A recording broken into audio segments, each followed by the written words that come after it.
வணக்கம் கதிரவன் ஜோதிடம் சேனல் நேர்களே, நான் உங்கள் அன்பான சயின்டிபிக் வேதிக் அஸ்ட்ராலஜர் அஸ்ட்ரோ அறிஞ்சி பேசுகிறேன். நல்லது நினைப்போம், நல்லதே நடக்கும். இந்த வீடியோவில் நம்ம என்ன பார்க்க போறோம்னா, சயின்டிபிக் வேதிக் அஸ்ட்ராலஜி முறையில கன்னி ராசிக்கு 2026 ஆங்கில புத்தாண்டு எத்தகைய ஒரு ஆண்டாக இருக்க போகிறது, அடுத்து வரக்கூடிய 12 மாதங்கள் எப்படி இருக்குது, ஜனவரி மாசத்திலிருந்து டிசம்பர் மாதம் வரைக்கும் எது மாதிரி ஒரு அமைப்பை கொடுக்கக்கூடிய அமைப்பு இந்த ஆண்டு கிரகம் என்று சொல்லப்படுகிற குரு, ராகு, கேது, சனியை பொறுத்து இந்த ஆங்கில புத்தாண்டு ஆகிய 2026 எப்படி அவங்களுக்கு ஆரம்பமாகிறது, அதுக்கப்புறம் எது மாதிரி போகுது, எது மாதிரி கர்ம பலனை கொடுக்கக்கூடிய அமைப்புகள் இருக்கு, எது மாதிரி தாக்கத்தை கொடுக்குது, அதை அந்த குரு பயிற்சியா சனி பயிற்சியா என்னன்னு பாத்தீங்கன்னா, சனி பாருங்க 7ஆம் இடத்திலேயே ராசிக்கு கண்டக சனியாக நீடிக்கிறார். அதுல ஒரு மாற்றமும் இல்லை, வருடம் முழுதும் அப்படிதான் இருக்கிறார். ராகு கேதுக்கும் பாத்தீங்கன்னா கிட்டத்தட்ட டிசம்பர் மாதம் வரைக்குமே பெரிய மாறுதல் இல்லாமல் ராகு 6ஆம் இடத்திலும் 12ஆம் இடத்துல கேதுவும் இருக்கிறார். ஆரம்பம் முதல் 5 மாதங்கள் குரு 10ஆம் இடத்திலிருந்து ஜூன் மாதத்துக்கு அப்புறம் பாத்தீங்கன்னா லாபஸ்தானம் என்று சொல்லப்படுகிற அருமையான 11ஆம் பாவத்துக்கு உச்சம் பெறுகிறார் குரு. ஸோ இதுல இருந்து நான் எப்படி பலன்கள் எடுக்கலாம் அப்படின்னு பாத்தீங்கன்னா, கன்னி ராசிக்கு 2 விதமாக எடுக்கலாம். முதல் ஃபர்ஸ்ட் ஹாஃப் என்று சொல்லப்படுகிற முதல் 5 மாதம், அதுக்கப்புறம் செகண்ட் ஹாஃப் என்று சொல்லப்படுகிற ஜூன் மாதம் முதல் டிசம்பர் மாதம் வரை. அது எப்படி ஒரு அமைப்பு கொடுக்குதுன்னு பாத்தீங்கன்னா, 7ஆம் இடத்திலிருந்து சனி தசை நடக்கும், சஞ்சாரம் போயிட்டு இருக்கும் பொழுது கன்னிராசிக்காரர்களுக்கு இந்த திருமணம், நண்பர்கள், கொலீக்ஸ், கஸ்டமர்ஸ், அன்றாட நம்ம மீட் பண்ணக்கூடிய நபர்கள் எல்லாம் கொஞ்சம் கொஞ்சம் பிரச்சனைகள் கடவுள் கொடுப்பார். அந்த கர்மாவின் பிரகாரம் நீங்க டெய்லி மீட் பண்ற ஆளுங்க, நீங்க ஒரு காலேஜில் போறீங்க, நண்பர்களா இருக்காங்க, நீங்க ஒரு வேலைக்கு போறீங்க, உங்க கொலீக்ஸா இருக்காங்க, நீங்க ஒரு தொழில் பண்றீங்க, உங்களுடைய கஸ்டமர்ஸா இருக்காங்க, உங்களோட தொழிலாளிகளா இருக்காங்க, எல்லாத்துலேயுமே சிறு சிறு தொந்தரவுகளும் சிறு சிறு பிரச்சனைகளும் கொடுக்கக்கூடிய அமைப்புகள் நீடிக்கும் மே மாதம் முழுவதும். அதுக்கப்புறம் பார்த்தீங்கன்னா, தொழில் ஸ்தானத்துல குரு இருந்து நம்ம இடம், வண்டி, வாகனத்துக்காக சில செலவுகள் பண்றது, தொழிலை அபிவிருத்தி பண்றதுக்காக சில விஷயங்கள் பண்றோம். ஒரு விஷயம் செய்தால் ஒரு விஷயம் பிரச்சனை ஆகுது அப்படிங்கிற மாதிரியே போயிட்டு இருக்கக்கூடிய ஒரு காலகட்டங்கள் இருக்கக்கூடிய அமைப்பு உங்களுக்கு மே மாதத்துக்கு அப்புறம் பார்த்தீங்கன்னா, இதுவரை செய்த உழைப்புக்கு, முதலீடுக்கு நல்ல லாபம் பெறக்கூடிய அமைப்புகள் உண்டு.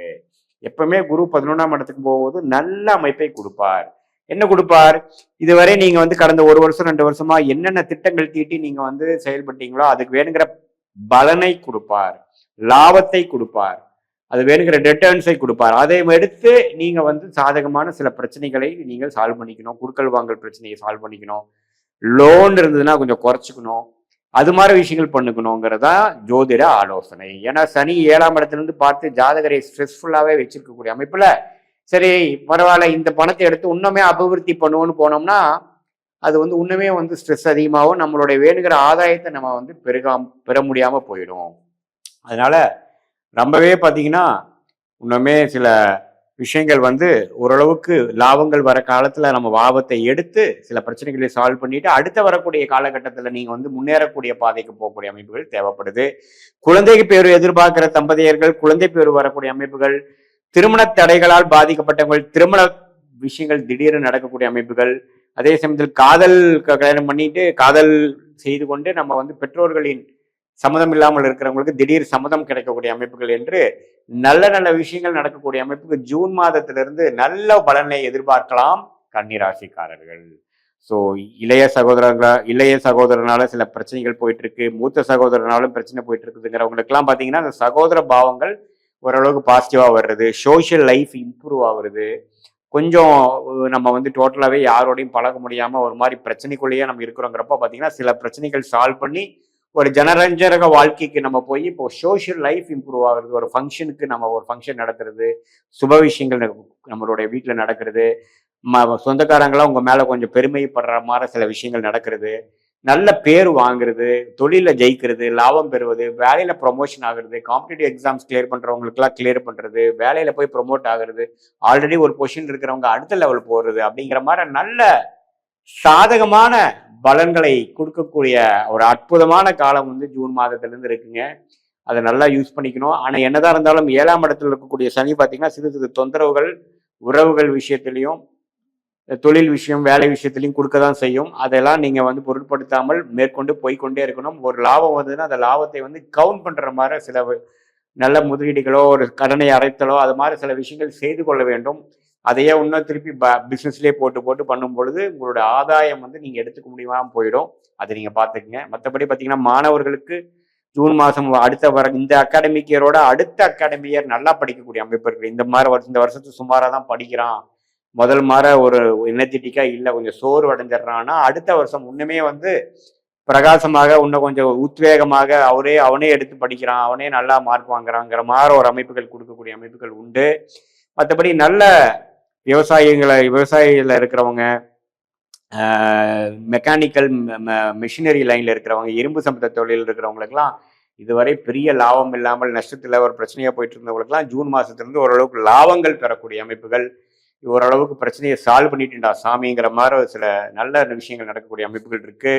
இது பொதுவான பலனையை தவிர உங்களுடைய ஜென்ம ஜாதகத்தில் நீங்கள் எந்த பிறந்த தேதி, பிறந்த நேரம், பிறந்த ஊரில் பிறந்தீங்க, அது மூலமாக என்ன தசாபுக்திகள் போய்கொண்டிருக்கிறது, அது அருமையான தசாபுக்திகளாக போய்கொண்டிருக்கிறதா அல்லது மிகவும் சுமாரான தசைகளாக போயிட்டு இருக்கிறதா, அந்த தசநாதன் புக்திநாதன் வந்து இந்த கோச்சாரத்தில் எது மாதிரி அமைப்பில் இருக்கிறாருங்கிறதெல்லாம் நம்ம சேர்த்து வைத்து பார்க்கும் பொழுது எந்த விஷயம் நமக்கு சரியா நடக்கக்கூடிய அமைப்புகள் இருக்கு, எந்த விஷயம் நடக்க வாய்ப்பு கம்மியாக இருக்குது, நம்மளுடைய பிராப்தம் என்ன, நம்மளுடைய ஷார்ட் டேர்ம் எப்படி காட்டுது, நம்மளுடைய லாங் டேர்ம் எப்படி இருக்குது, வெளிநாடு வாய்ப்புகள் உண்டா, கல்யாணம் எப்போ அபிவிருத்தி பண்ணலாம், எப்போ அடக்கி வாசிக்கலாம், எப்போ நம்மளோட உடல்நல கோளாறுகள் சரியாகும், எல்லா விஷயங்களும் அதுக்கு தகுந்த மாதிரி கர்ம பலன் பிரகாரம் நமக்கு எப்படி செயல்படுற மாதிரி இருக்குதுங்கிற டைம்லைன்ஸ் தெரிஞ்சிட்டிங்கன்னா உங்களுக்கு தேவையற்ற மன உளைச்சல், ஆசிலேஷன், கன்ஃபியூஷன், கிளாரிட்டி இல்லாமல் செயல்படுறது எல்லாமே நீக்கி தக்க முடிவுகளை தக்க நேரத்தில் எடுத்து தேவையற்ற விஷயங்களை கழித்து சமய விரயங்கள்,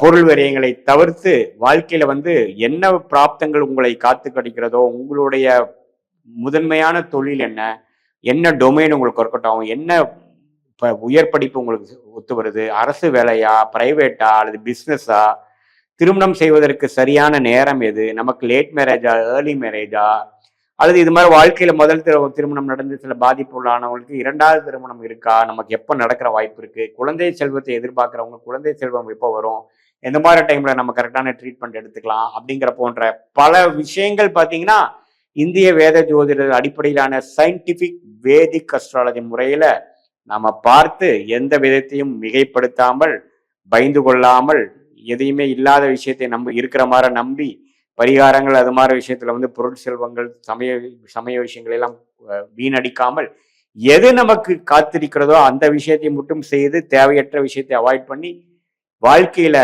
எளிதில் நம்மளுடைய கர்மா இருக்குதுங்கிறது தெரிந்து, நம்மளோட பிராப்தத்தை தெரிந்து அது பிரகாரம் திட்டங்களை தீட்டி நீங்கள் செயல்படுவீங்க என்றால் கண்டிப்பா வாழ்க்கையில பாத்தீங்கன்னா எளிதில் வெற்றி பெற்று உங்களுடைய பொட்டன்ஷியல் என்னவோ, உங்களுடைய வாழ்வாதாரத்துக்கு வேணுங்கிற பொட்டன்ஷியல் என்னவோ, ஃபார் எக்ஸாம்பிள் நீங்க 100%ல வந்து ஒரு 80% இந்த டைம்ல நீங்க ஜெயிப்பீங்கிற மாதிரி இருந்தா அந்த 80% எளிதில் வெற்றி பெற்று தேவையற்ற விஷயங்களை தவிர்த்து வாழ்க்கையில் எளிதில் வெற்றி பெற முடியும் என்று சொல்ல விரும்புகிறேன். மீண்டும் மற்றொரு காணொளியில் சந்திப்போம்.